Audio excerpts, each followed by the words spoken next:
อ้บัวมักเน่าแน่ๆปัดว่า ดูคั่วมึงเอา ปัดเชมามจากนั้นนะทิมมามบอกพี่เกือบ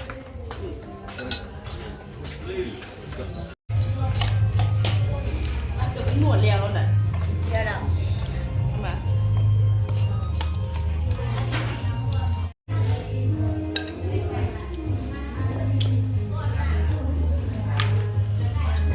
กามคักเลย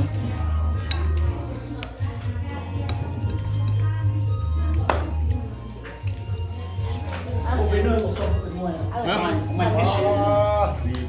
มันเพชรสำนึงกินไหม